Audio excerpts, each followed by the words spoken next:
እንደ ሶስተኛ ዓለም ጦርነት እየተጠባበቀ የነበረ ነው። ሳይንቲስቶቹ እያለቀሱ ጭምር ነው ይሄንን እየተናገሩ ያሉት። ነገ ተረጋግታችሁና አርፋችሁ መኖር ከፈለጋችሁ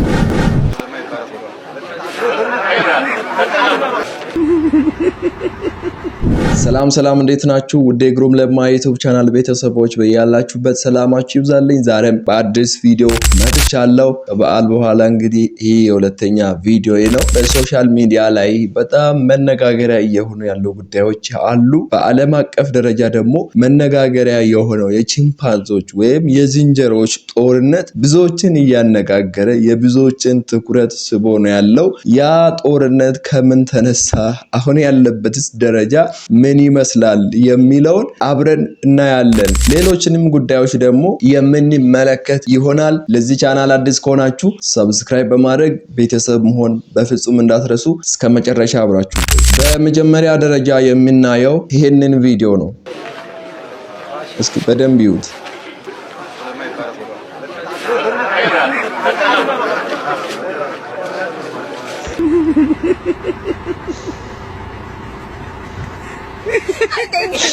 ያው እንዳያችሁት ነው።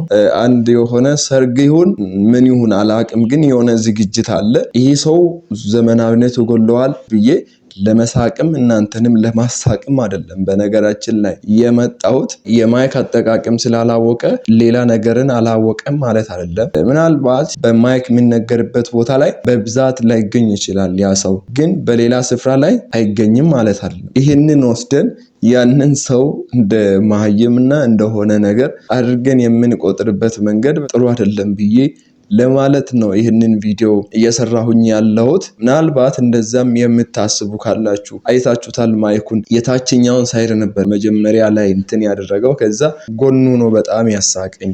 ቦታው ደግሞ እኔ በጣም ትልቅ ቦታ መስሎኝ ነበረ። እንደዚህ አይነት አጋጣሚዎች አንዳንድ ጊዜ ያጋጥማሉ።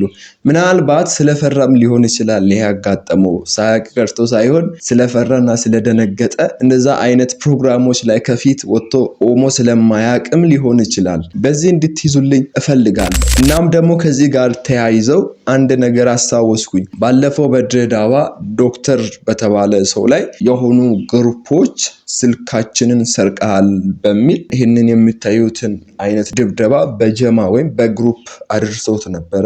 ያንን ኬዝ ደግሞ ብዙ ኢትዮጵያውያን እየተቀባበሉት እያወገዙት፣ እንዴት ያንን የሚያህል ሰውዬ እንደዛ ሊያደርጉት ይችላሉ? ቪዲዮ እየቀረጹ በዚያን ልክ ለምን አዋረዱት? ሰው ሁሉ ተበሳጭቶ እነሱን እያወገዘ ነበረ።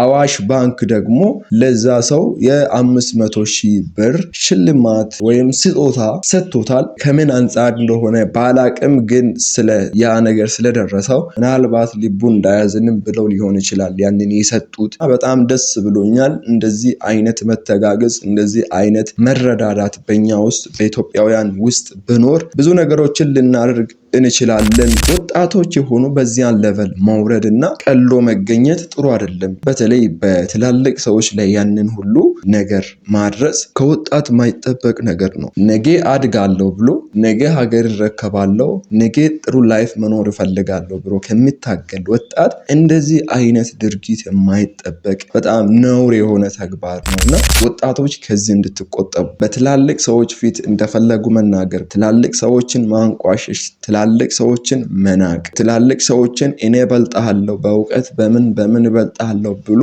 እነሱን ማጣጣል ነውር ነው። ነገያችሁን ነው የሚያበላሸው። ተረጋግታችሁ እንዳትኖሩ እንድትንከራተቱ ነው የሚያደርጋችሁ። ነገ ተረጋግታችሁና አርፋችሁ መኖር ከፈለጋችሁ ከፊታችሁ ያለውን ሰው፣ ታላቃችሁን፣ ትላልቅ ሰዎችን አክብሩ። እንደውም በመንገድ ራሱ ሲሄዱ ከፊት እየሄዱ ካሉ ትላልቅ የሆኑ ሰዎች ከፊታችሁ እየሄዱ ካሉ እነሱን ሳታስፈቅዱ ፈጥናችሁ ከፊት አትለፉ። ሌላው ቀርቶ ማለት ነውና ለነሱም ጥሩ አይደለም፣ ለሚያይም ለዛም ሰው ጥሩ አይደለምና። በመጨረሻም ደግሞ በኡጋንዳ ጫካ ውስጥ የተቀሰቀሰው የቺምፓንዚዎች ወይም የዝንጀሮዎች ጦርነት ተባብሶ እየቀጠለ በጣም ብዙዎችን እያነጋገረ ይገኛል። ይህም ጦርነት ደግሞ ለብዙ ዘመናት ይደረጋል ተብሎ እንደ ሶስተኛ ዓለም ጦርነት እየተጠባበቀ የነበረ ነው ሲባልም ሰምቻለሁ። ለማንኛውም ይሄ ቪዲዮ አይተን እንመለስና ከዛ በኋላ እናወራለን። First observed civil war among chimpanzees. የቺምፓንዚዎች ጦርነት በኡጋንዳዋ ንጎጎ ብሔራዊ ፓርክ ከመፈንዳቱ በፊት በርከት ያሉ ሳይንቲስቶች ለረጅም ዘመናት ማለትም ከ30 ዓመት በላይ እነዚህን ቺምፓንዚዎች በቅርበት ሲያጠኗቸውና ሲከታተሏቸው ቆይተው ነበር። ይሄውም ከቀለም እዚህ በላይ ምን ሊባል ይችላል? ዝንጀሮ እንደ ሰው ከ98% በላይ የሰው ካራክተር አለው ነው ለቺምፓንዚ እንደሚባለው ከሆነ የዝንጀሮ ዝርያ ያለው ነው። ግን ከዝንጀሮ ይለያል። ቺምፓንዚ በመዋቅር ነው እየተዋጉ ያሉት። ምን ልባል እንደምችል እንግዲህ ግራ ይገባኛል። ከሚያዩት አንጻር ይሁን ይሄንን ያደረጉ ያሉት የሚል ሐሳብም ተነሳብኝ። ከ30 ዓመት በላይ ነው እንግዲህ ሳይንቲስቶች ይሄንን ኬዝ ያጠኑ የቆዩት እየተባለ ያለውና ይሄ ነገር ምንድነው? ወዴት ነው እየሄደ ያለው ነገሩ? እንደ ሰው መዋቅር አዋቅረው አደራጅተው አጥቂ ቡድን ለየብቻ አስቀምጠው ተከላካይ ቡድን ደግሞ ለየብቻው ምግብ አቅራቢ ጦር አቅራቢ ቡድን ደግሞ ለየብቻው አስቀምጠው መዋጋት ይሄ ምን የሚሉት ነው? እስኪ እናንተም ሐሳብ አስተያየታችሁን በኮሜንት ላይ አስፍሩልኝ። እኔ ከዚህ በላይ ሐሳብ ሊሰጥ አልችልም። ምናልባት አዲስ መረጃ ከወጣ ይዤላችሁ ልመጣ እችላለሁ። የዛሬውን ቪዲዮ በዚህ ያበቃለሁ። እስከ መጨረሻ አብራችሁን ስለቆያችሁ እጅግ አድርጌ አመሰግናለሁ። በቀጣይ ደግሞ በሌላ ቪዲዮ እስከምንገናኝ ደህና ሁኑ። ቻናልን ሰብስክራይብ ያላደረጋችሁ ሰብስክራይብ አድርጉ፣ ኮሜንት ጻፉ፣ ቪዲዮን ላይክ አድርጉ፣ ለሌላ ሰው ሼር አድርጉ። በቀጣይ እንገናኛለን። ቻው።